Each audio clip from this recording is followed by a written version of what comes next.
Tim 9 Kejaksaan Agung memeriksa 7 orang saksi dalam penyidikan dugaan tindak pidana pencucian uang dengan tersangka mantan Japitsus Febri Adriansyah, Selasa 28 Juli 2026. Pemeriksaan dilakukan untuk mendalami temuan barang bukti berupa 74 kg emas serta uang tunai bernilai ratusan miliar rupiah yang diamankan dari rumah tersangka. Keterangan para saksi akan digunakan penyidik untuk menelusuri asal-usul aset serta memperkuat pembuktian dalam perkara dugaan tindak pidana pencucian uang. Hingga kini Kejaksaan Agung menegaskan proses penyidikan masih terus berjalan dengan fokus pada pengumpulan alat bukti dan pendalaman keterangan para saksi. 7 saksi diperiksa terdiri dari 3 orang pihak swasta berinisial WF, BM, dan H, serta 4 orang penyidik dari kepolisian. Kepala Pusat Penerangan Hukum Kejaksaan Agung Anang Supriyatna menyatakan pemeriksaan dilakukan untuk mendalami fakta perkara, sekaligus memperkuat alat bukti dan melengkapi pembuktian dalam proses penyidikan. Pada hari ini, Selasa 28 Juli 2026, Kejaksaan Agung melalui tim penyidik tim 9 telah melakukan pemeriksaan terhadap 7 orang saksi terkait seprindik perkara TPPU yang melibatkan tersangka saudara FA. Adapun ketujuh orang saksi tersebut berdasarkan informasi dari penyidik telah hadir semua dan memenuhi panggilan penyidik, di mana terdiri dari 3 orang pihak swasta dengan inisial WF, BM, dan H, serta 4 orang dari pihak penyidik kepolisian. Dan sampai saat ini, tim penyidik masih melakukan pendalaman pemeriksaan saksi-saksi guna memperkuat pembuktian dalam perkara dimaksud dan belum melakukan tindakan hukum lainnya. Hingga saat ini, Kejaksaan Agung menegaskan penyidikan masih difokuskan pada pemeriksaan saksi dan pendalaman keterangan. Penyidik menyatakan belum ada tindakan hukum lain yang dilakukan di luar agenda pemeriksaan saksi. Tim Liputan, Berita Nasional TV.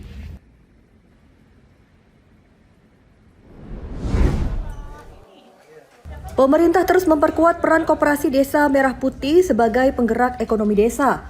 Melalui skema ini, rantai distribusi hasil pertanian diharapkan lebih pendek sehingga petani memperoleh nilai tambah yang lebih besar.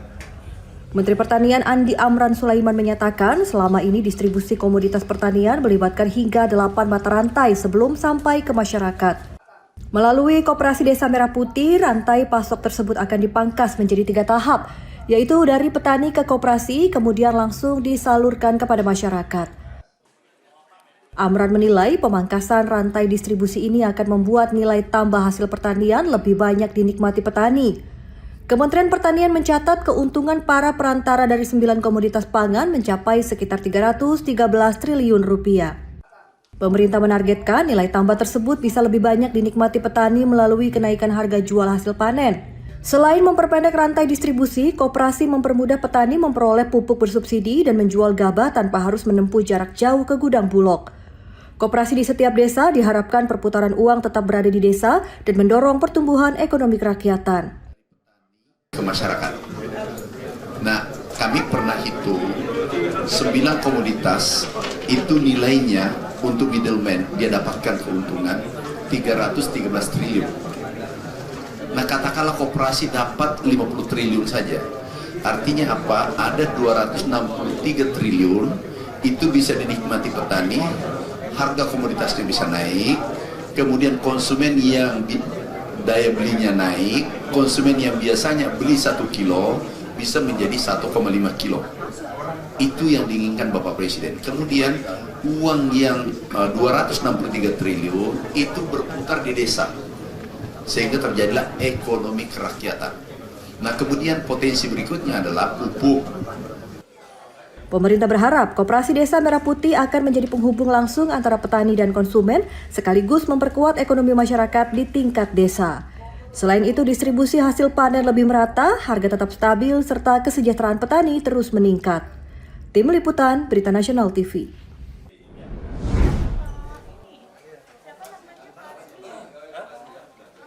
Menteri Koordinator Bidang Pangan Zulkifli Hasan pada Selasa 28 Juli 2026 menegaskan, Koperasi Desa Merah Putih berfungsi memperpendek rantai distribusi dan memastikan barang subsidi serta program pemerintah tersalur langsung kepada masyarakat desa.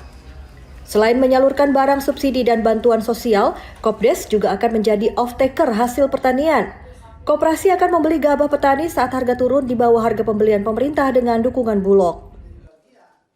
Di sektor pertanian, Kopdes juga akan menjadi pusat distribusi pupuk dan pembeli berbagai komoditas pangan. Sedangkan di bidang kesehatan, Kopdes akan terintegrasi dengan Poskesdes, puskesmas pembantu, apotek, dan klinik untuk memperluas layanan hingga ke tingkat desa. Karena menurut Den, kadang-kadang bantuan itu datanya itu bisa 70% miss. Iya, ini sekarang Kopdes tiap desa ada orang desa yang ngurus, kepala desa yang ngawasi, tidak hanya kepala desa tapi ada pengurus sama-sama. Jadi nanti akan dipastikan yang berat yang mana. Jadi tidak usah khawatir warung-warung segala macam retail tidak ada bisa saling melengkapi. Menteri Kelautan dan Perikanan Wahyu Sakti Trenggono menambahkan, Kopdes juga akan menjadi pembeli utama hasil tangkapan nelayan serta menyediakan kebutuhan produksi melaut. Jadi diharapkan dengan hadirnya koperasi ini nanti koperasi lah sebagai off-taker dari seluruh produk perikanan dan sekaligus menyediakan seluruh kebutuhan produksi dari nelayan waktu dia melaut, yaitu adalah es, kemudian SPPN. Pemerintah menegaskan Kopdes tidak akan mematikan usaha warung atau retail di desa, karena fungsi utamanya adalah menjadi sarana penyaluran program pemerintah. Kopdes Merah Putih ditargetkan mulai memberikan dampak nyata bagi masyarakat pada Oktober mendatang. Tim Liputan Berita Nasional TV.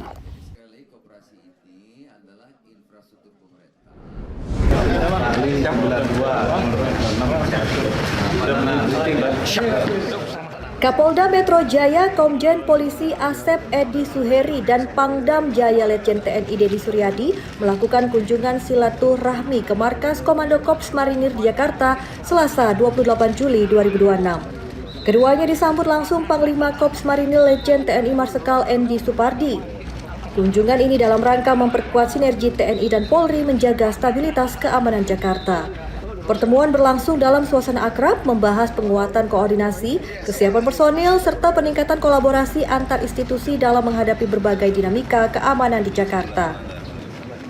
Kops Marinir menyatakan kesiapan untuk terus mendukung tugas pengamanan bersama Kodam Jaya dan Polda Metro Jaya demi menjaga stabilitas dan kelancaran berbagai aktivitas nasional di ibu kota. Kapolda Metro Jaya menegaskan soliditas TNI dan Polri menjadi fondasi penting dalam menjaga ketahanan nasional. Pangdam Jaya mengapresiasi dukungan personel Kops Marinir dalam berbagai operasi pengamanan di Jakarta. Pertemuan ini turut dihadiri sejumlah pejabat TNI dan Polri, menegaskan komitmen bersama untuk terus memperkuat sinergi demi menjaga keamanan, ketertiban, dan memberikan pelayanan terbaik kepada masyarakat. Tim Liputan Berita Nasional TV.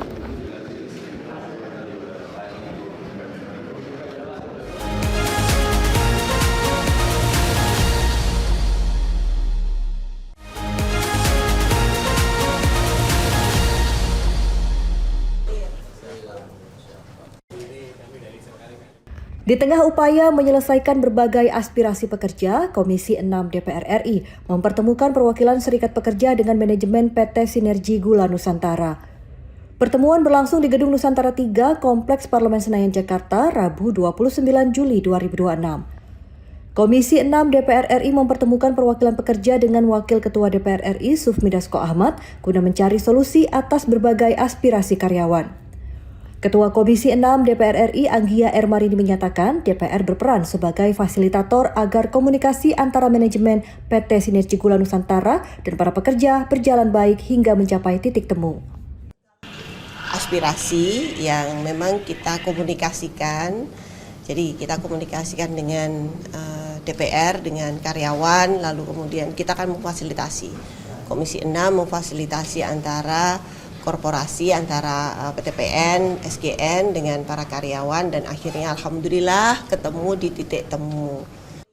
Hasil dialog tersebut membuka jalan bagi penyelesaian sejumlah tuntutan pekerja, mulai dari pemberian bonus, harmonisasi remunerasi, hingga peningkatan kesejahteraan mendapat respon positif dari pihak manajemen. Menindaklanjuti hasil fasilitasi DPR RI, manajemen PT SGN dan pengurus pusat SPBUN SGN melakukan perundingan intensif. Langkah ini juga menjadi tindak lanjut fasilitasi anggota Komisi 6 DPR RI HM Nasim Khan. Dari hasil perundingan, manajemen menyetujui panjar insentif kinerja tahun 2026 sebesar 0,9 kali take home pay yang dijadwalkan dibayarkan pada pekan pertama September. Perusahaan juga menyetujui pemberian uang pakaian dinas sebesar Rp500.000 per setel paling lambat 31 Juli, serta berkomitmen mempercepat harmonisasi remunerasi yang ditargetkan mulai berlaku pada pembayaran gaji Agustus 2026. Kesepakatan antara pekerja dan manajemen ini kemudian menjadi dasar pembatalan rencana aksi damai SPBUN SGN di Jakarta. Pengurus Pusat SPBUN SGN memutuskan menghentikan rencana aksi sebagai bentuk apresiasi atas terbukanya ruang dialog serta tercapai kesepahaman antara pekerja, manajemen, dan DPR RI. Ade Chandra, Mahendra Dewananta, Berita Nasional TV.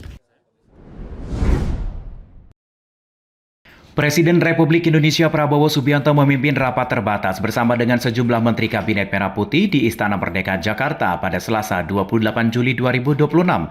Dalam rapat ini, Presiden menginstruksikan langkah-langkah antisipasi menghadapi potensi dampak kemarau yang bertepatan dengan fenomena El Nino, terutama untuk menjaga ketersediaan air dan juga mencegah kebakaran hutan serta lahan.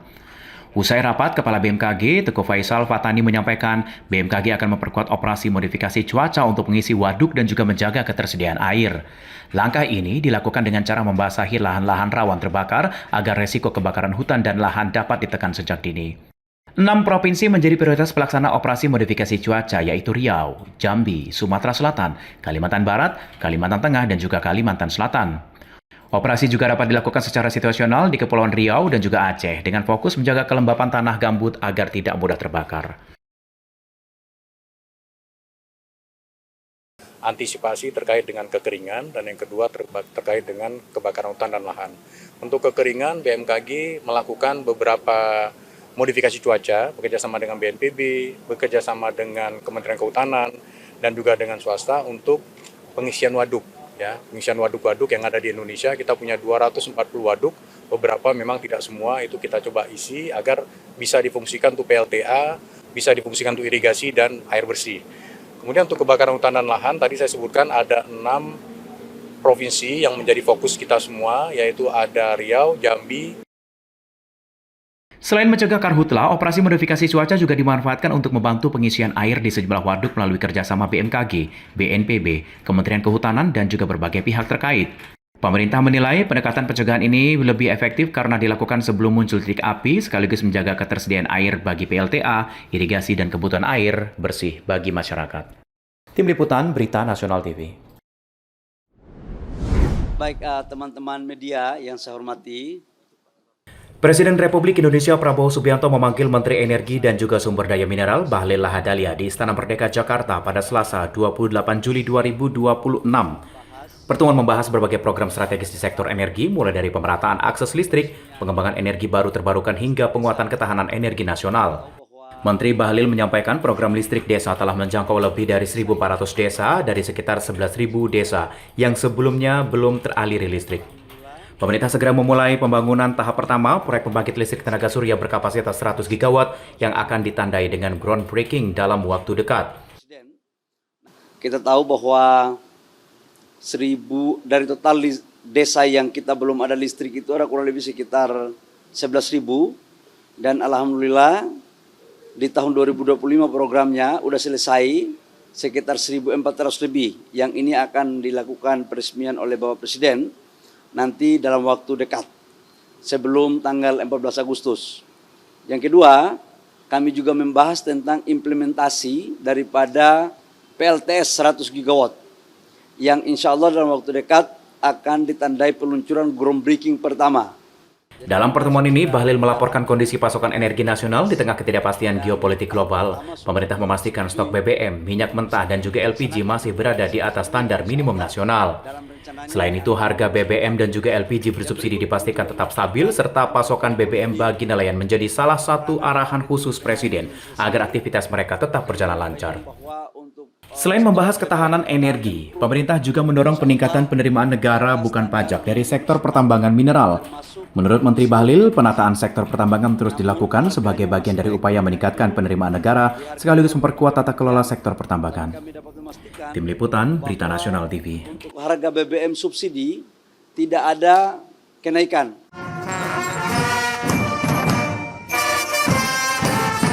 Presiden Republik Indonesia Prabowo Subianto resmi melantik Pamong Praja Muda Angkatan ke-33 Institut Pemerintahan Dalam Negeri di kampus IPDN Jatinangor, Sumedang, Jawa Barat pada Rabu 29 Juli 2026. Dalam arahannya, Presiden menyebut para lulusan telah memilih jalan pengabdian yang mulia untuk melayani rakyat, bangsa, dan juga negara. Pemerintah mengingatkan bahwa tugas sebagai aparatur negara bukanlah jalan yang mudah karena penuh tantangan dan juga memerlukan pengorbanan. Menurut Presiden, kehormatan seorang aparatur tidak ditentukan oleh pangkat atau jabatan, melainkan dari manfaat nyata yang diberikan kepada masyarakat. Bahwa saya jalan hidup untuk mengabdi kepada rakyat, kepada bangsa, dan kepada negara kesatuan Republik Indonesia. Jalan hidup yang saudara telah pilih bukan jalan yang mudah, bukan jalan yang ringan, tapi jalan yang penuh rintangan, yang penuh kesulitan, yang penuh tantangan, dan yang paling utama adalah yang perlu pengorbanan. Presiden juga menegaskan rakyat membutuhkan birokrasi yang jujur, disiplin, bersih, bebas dari korupsi, serta mampu mengambil keputusan dengan cepat di lapangan. Presiden menilai masyarakat tidak menginginkan birokrasi yang berbelit-belit maupun pemimpin yang tidak bisa bekerja secara maksimal. Sebelum dilantik, para Pamong Praja Muda telah diterjunkan selama 1 bulan untuk membantu penanggulangan bencana alam di Provinsi Aceh. Presiden menegaskan para Pamong Praja akan menjadi penggerak birokrasi pemerintahan dan juga meminta mereka memperkuat kolaborasi dengan TNI, Polri, Kejaksaan, serta seluruh elemen masyarakat dalam menjalankan tugas pengabdian. Tim Liputan, Berita Nasional TV. Dan menjadi tauladan kepada masyarakat.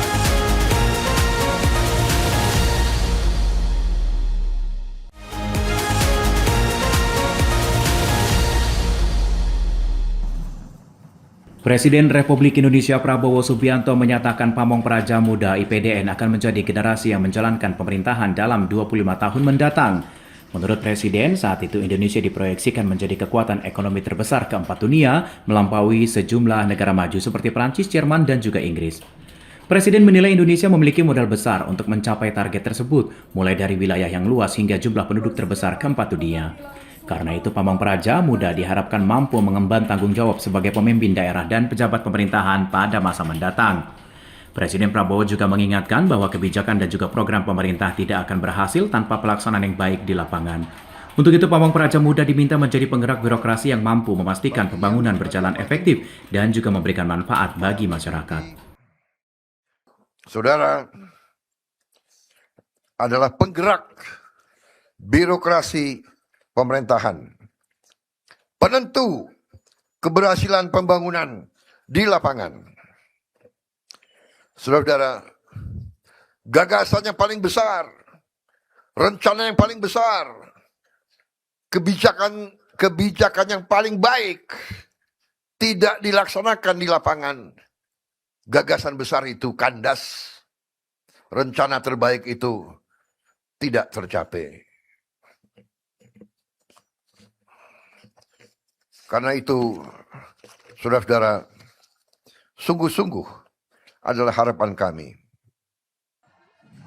Presiden berpesan agar seluruh Pamong Praja Muda senantiasa berpegang teguh pada nilai-nilai Pancasila dan juga Undang-Undang Dasar 1945. Selain itu, mereka juga diminta bekerja dengan rendah hati, tidak sombong, serta selalu mengutamakan kepentingan rakyat di atas kepentingan pribadi maupun golongan. Tim Liputan, Berita Nasional TV. Dan ibu saya, Wahyuniarti, adalah ibu rumah tangga. Hal itu disampaikan Presiden saat menyampaikan amanat dalam upacara pelantikan Pamong Praja Muda IPDN Angkatan 33 tahun 2026 di lapangan Parade Kampus IPDN Jatinangor, Kabupaten Sumedang, Jawa Barat, Rabu 29 Juli 2026. Presiden menyebut capaian tersebut menjadi bukti bahwa setiap anak bangsa memiliki kesempatan yang sama untuk berprestasi dan mengabdi kepada negara. Menurutnya, siapapun dapat menjadi pemimpin apabila memiliki kemampuan dan dedikasi. Hal itu tercermin dari keberhasilan praja asal Nusa Tenggara Timur NTT Aji Bayu Ramadan yang meraih penghargaan Kartika Astabrata sebagai lulusan terbaik. Aji merupakan putra dari seorang ayah yang bekerja sebagai buruh bangunan dan ibu rumah tangga.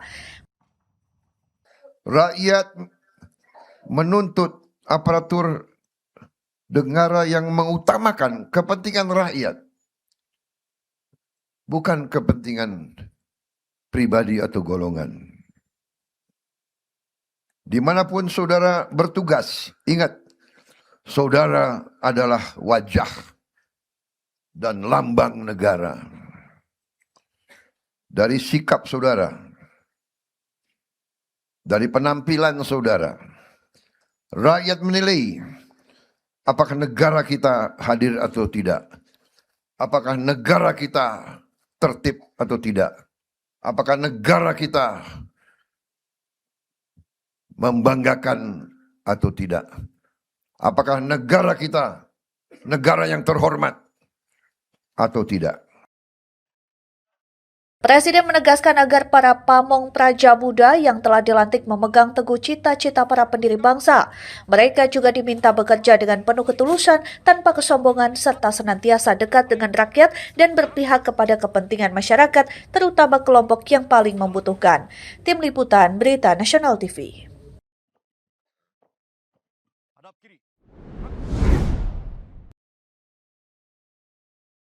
Presiden Prabowo tiba di mimbar upacara tepat pukul 8:23 waktu Indonesia Barat dan disambut dengan salam kebangsaan melalui lagu Indonesia Raya serta penghormatan kebesaran. Setelah menerima laporan dari Komandan Upacara, Presiden menyematkan pangkat kepada perwakilan Pamong Praja Muda Angkatan 33. Presiden kemudian memimpin pengambilan sumpah jabatan yang diikuti seluruh peserta upacara. Pelantikan tersebut menandai secara resmi pengangkatan 1.204 lulusan IPDN tahun 2026 sebagai calon pegawai negeri sipil atau CPNS yang siap mengemban tugas sebagai aparatur pemerintahan di berbagai daerah di Indonesia. Sebelumnya para lulusan telah diwisuda sebagai sarjana terapan ilmu pemerintahan. Lebih lanjut, Presiden mengingatkan agar mereka yang baru dilantik dapat menjadi pamong praja muda yang hadir ketika rakyat sedang menghadapi kesulitan. Selain itu, mereka harus menjadi pelita harapan serta tonggak dukungan dan kepemimpinan bagi masyarakat. Terlebih, mereka yang dilantik telah melakukan pengabdian dengan turun langsung membantu menangani bencana hidrometeorologi di Aceh. Setelah upacara, Presiden Prabowo menghampiri barisan Pamong Praja Muda untuk melakukan foto bersama. Presiden juga menyaksikan selebrasi Pamong Praja Muda sehingga semangat kesiapan pengabdian semakin terasa. Setelah itu, para orang tua dipersilakan bertemu langsung dengan putra-putri mereka hingga suasana haru dan penuh kebanggaan menyelimuti lapangan parade IPDN. Tim Liputan Berita Nasional TV.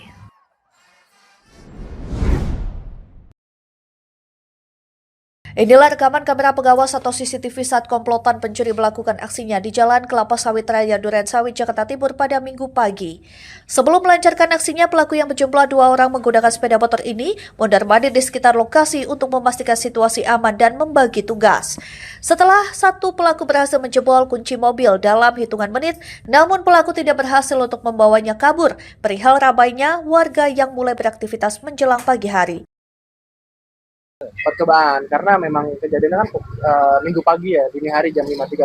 Kadang juga karena minggu pagi jadi warga komplek udah mungkin banyak beraktivitas, jadi nggak jadilah maksudnya gitu. Tapi posisi mobil udah kebuka kuncinya karena udah dibobol kan, dipaksa dibuka gitu. Jadi tapi nggak berhasil, alhamdulillahnya masih rezeki saya sih, maksudnya mobil nggak dibawa kabur gitu.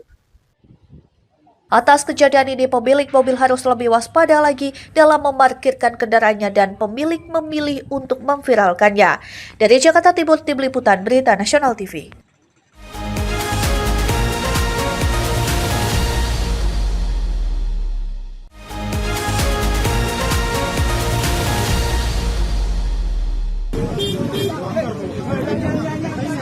Kecelakaan tunggal terjadi di Jalan Inspeksi Kali Bukirfart nomor 15 Rawabuaya Cengkareng, Jakarta Barat. Seorang pengendara motor yang melaju dari arah barat menuju timur diduga tiba-tiba kehilangan kendali saat melintasi lokasi kejadian.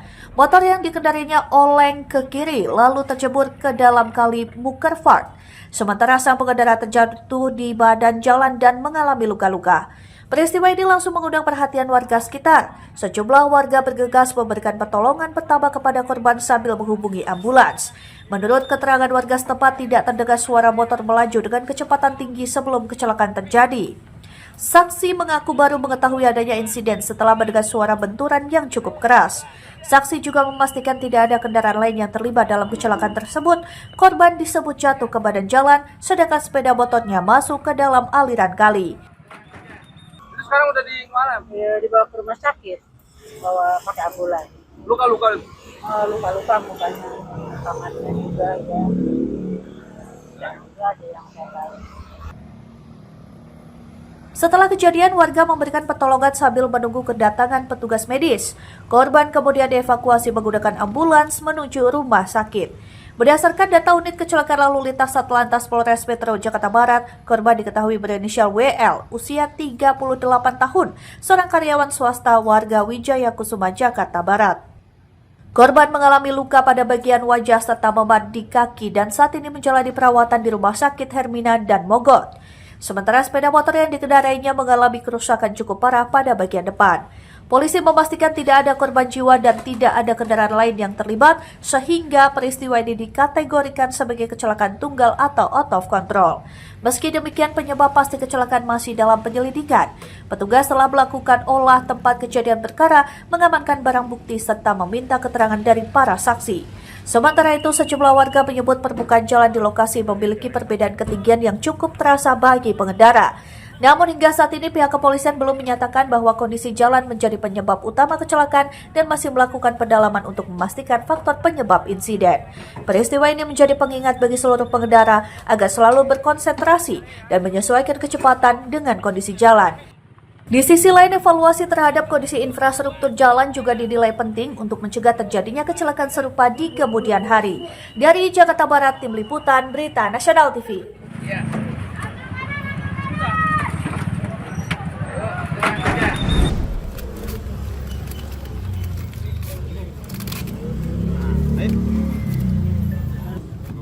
Direktorat Reserse Narkoba Polda Metro Jaya mengungkap kasus peredaran narkotika golongan 2 jenis etomidet yang diduga menjadi bagian dari jaringan internasional.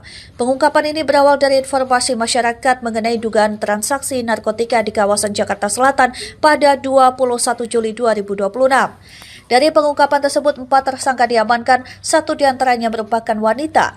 Hasil penyelidikan mengarah pada penangkapan seorang pria berinisial R. Dari tangan tersangka, petugas menemukan 3 cartridge etomidet yang disimpan di dalam sebuah paper bag. Pengembangan kemudian dilakukan ke sebuah rumah di Jakarta Selatan.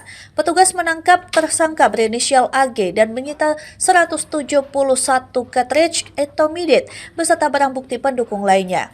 Penyidik selanjutnya mengamankan 2 tersangka lain yaitu AF dan AM dari sebuah apartemen di Jakarta Selatan. Petugas menemukan 4.384 cartridge etomidet yang disimpan di dalam koper dan tas. Pengembangan kasus terus dilakukan hingga pada 23 Juli 2026. Petugas kembali menemukan 4.140 cartridge etomidet di lokasi berbeda di Jakarta Selatan.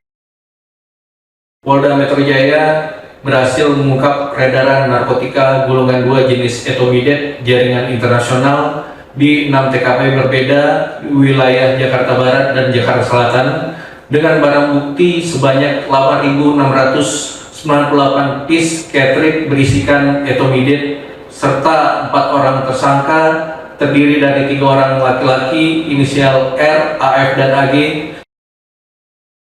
Secara keseluruhan, polisi berhasil menyita 8.698 cartridge etomidet dari 6 tempat kejadian perkara di Jakarta Barat dan Jakarta Selatan. 4 tersangka kini menjalani proses penyidikan lebih lanjut di Direktorat Reserse Narkoba Polda Metro Jaya. Dari Jakarta, Teofandi, Berita Nasional TV.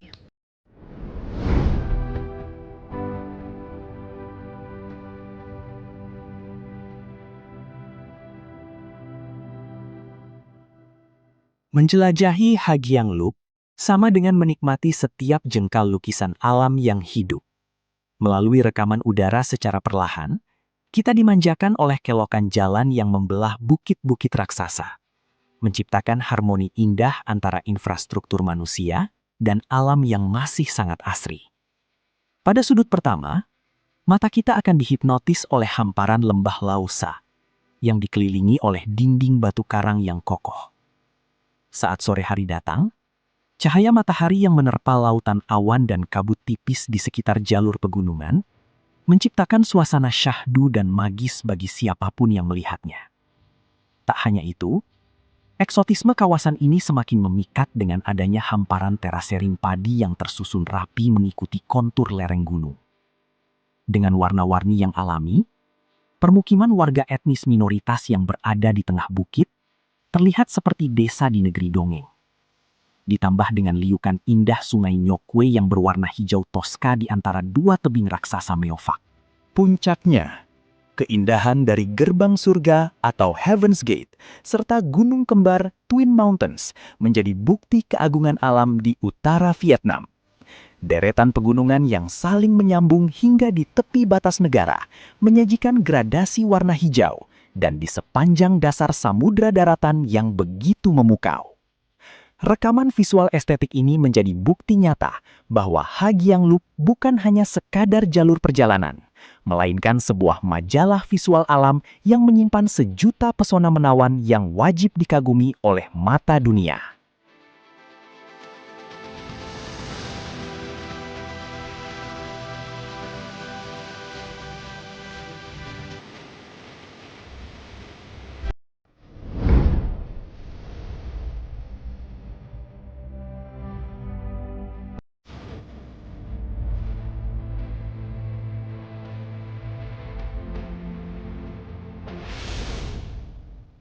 XPeng Aeroid Mothership merupakan sebuah terobosan terbaru di dunia otomotif yang memadukan modul darat dan udara secara sempurna.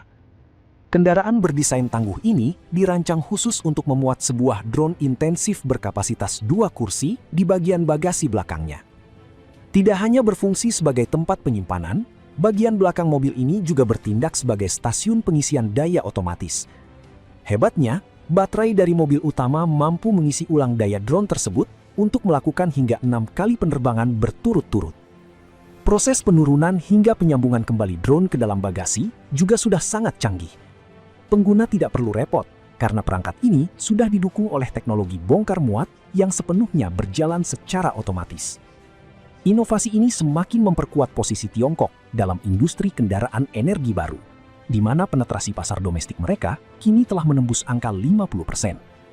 Mobil ini juga dibekali dengan teknologi kemudi otonom mutakhir, serta integrasi kecerdasan buatan atau AI. Untuk mendapatkannya, kendaraan hibrida masa depan ini dibanderol dengan perkiraan harga $280.000 Amerika Serikat. Inovasi ini menjadi sinyal kuat bahwa masa depan mobilitas manusia mulai bergeser dari jalanan aspal menuju interaksi udara yang lebih nyata dalam kehidupan sehari-hari.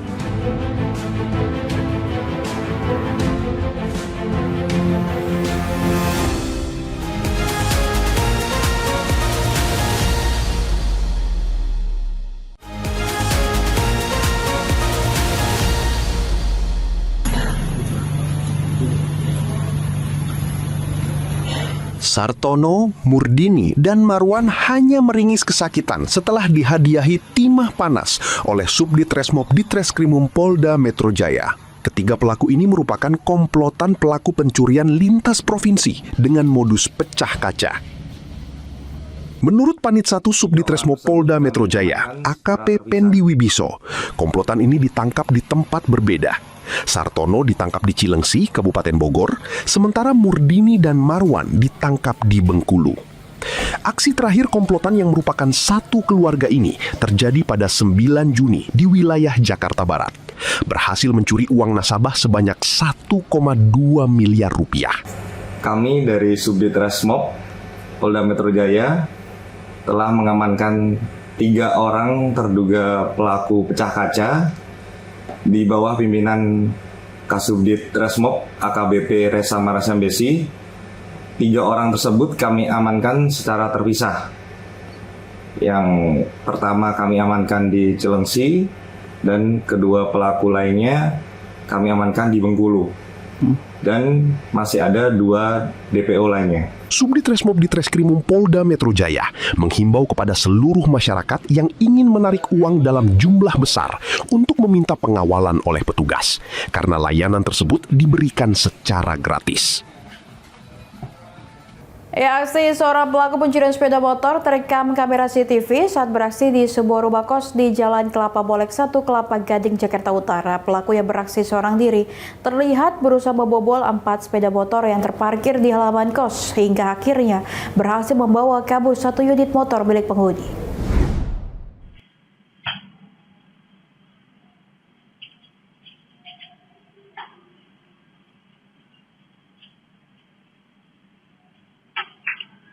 Dari rekaman kamera pengawas CCTV, terlihat seorang pelaku curanmor beraksi menyasar sejumlah sepeda motor yang terparkir di depan halaman sebuah rumah kos di Jalan Kelapa Molek 1, Kelapa Gading, Jakarta Utara.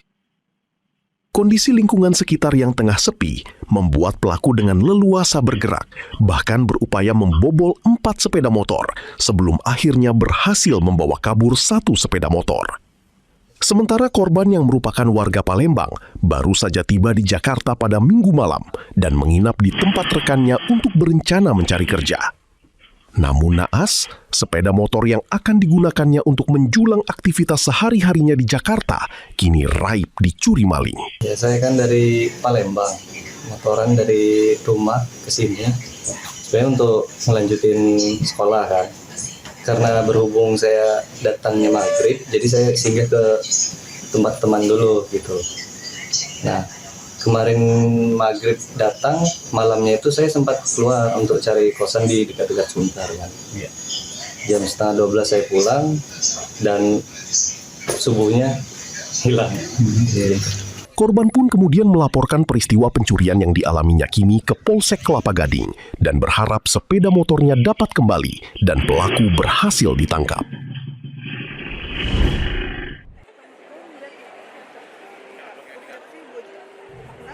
Indonesia Fashion Week 2026 resmi bergulir di Jakarta Convention Center Senayan, Jakarta Pusat. Ajang mode tahunan ini berlangsung mulai 29 Juli hingga 3 Agustus 2026 dengan melibatkan ratusan desainer, pelaku usaha mode, serta tenan dari berbagai daerah di Indonesia. Mengangkat tema Ulos Simetria, Indonesia Fashion Week tahun ini menampilkan kekayaan wasatra Nusantara yang dipadukan dengan sentuhan desain modern. Tema ini mencerminkan keseimbangan antara pelestarian warisan budaya dan inovasi sebagai kunci membangun industri fashion nasional yang berdaya saing.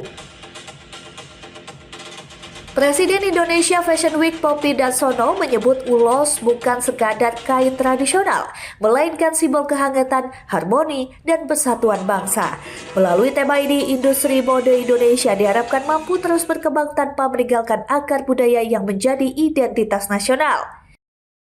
Melalui tema ini, kita ingin menegaskan bahwa industri mode Indonesia harus terus menjaga keseimbangan antara tradisi dan inovasi, antara kearifan lokal dan persaingan global, serta antara nilai budaya dan masa depan industri kreatif.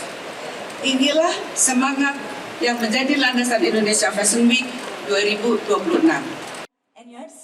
Sementara itu, Wakil Menteri Perdagangan Republik Indonesia Diah Roro Esti menegaskan wasatra Nusantara memiliki peluang besar untuk menembus pasar dunia. Pemerintah terus memperluas akses pasar melalui jaringan perwakilan dagang di 32 negara serta program business matching untuk memperkuat ekspor produk fashion lokal. Pada periode Januari hingga Juni 2026, Kementerian Perdagangan mencatat 424 kegiatan pitching dan business matching yang diikuti 1.148 pelaku usaha. Kegiatan tersebut menghasilkan potensi transaksi mencapai 251,34 juta dolar Amerika Serikat. Kami berharap sekali tentu dengan berbagai kegiatan yang kami lakukan, sinergi antara pemerintah, pusat, daerah, para pengrajin, desainer. Kami berharap bahwa fashion Indonesia semakin mendunia, semakin dikenal di pasar internasional dan bisa dinikmati, baik itu dari segi kearifannya, dari segi keindahannya, dari segi cerita yang bisa kita lihat dari setiap desain ataupun detil yang terukir di dalam sebuah kain. Indonesia Fashion Week diharapkan tidak hanya menjadi panggung bagi karya desainer tanah air, tetapi juga menjadi etalase kekayaan budaya Indonesia yang mampu meningkatkan nilai tambah produk fashion nasional serta memperkuat posisi Indonesia di pasar mode internasional. Dari Jakarta, Agada Agung, Berita Nasional TV.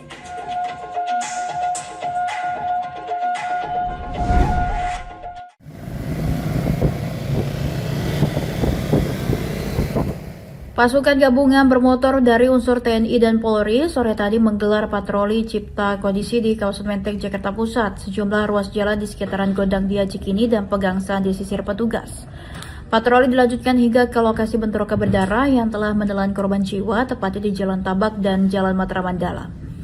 2 hari pasca kejadian, polisi memastikan situasi di lokasi sudah berangsur normal, di mana warga sudah mulai berjualan, bekerja seperti biasa hingga bersekolah. Namun begitu, penjagaan tetap digelar demi memastikan situasi benar-benar aman dari hal yang tidak diinginkan seperti tawuran dan penyerangan susulan. Saat ini atau situasi terkini, wilayah Menteng dan khususnya wilayah Pegangsaan, Matraman, dan seputarnya itu dalam kondisi yang aman dan kondusif. Selain di lokasi kejadian, aparat gabungan TNI Polri juga masih disiagakan di Polsek Metro Menteng menyusul aksi geruduk oleh sekelompok pemuda pasca kejadian pada malam lalu. Di berita yang sebelumnya, bentrokan berdarah antara warga dengan kelompok pemuda terjadi di sebuah lahan kosong di Jalan Tambak, Menteng, Jakarta Pusat pada Minggu pagi. Bentrokan yang mengakibatkan 1 orang tewas diduga dipicu ketidaksenangan 2 pemuda yang ditegur pelanggan nasi uduk karena menggeber sepeda motor di Jalan Matraman Dalam yang kemudian mengajak rekan-rekannya kembali ke lokasi untuk melakukan pengrusakan. Warga yang marah langsung menyerbu markas kelompok pemuda di Jalan Tambak hingga berakhir dengan bentrokan berdarah. Dari Jakarta, Theo Fandi, Berita Nasional TV.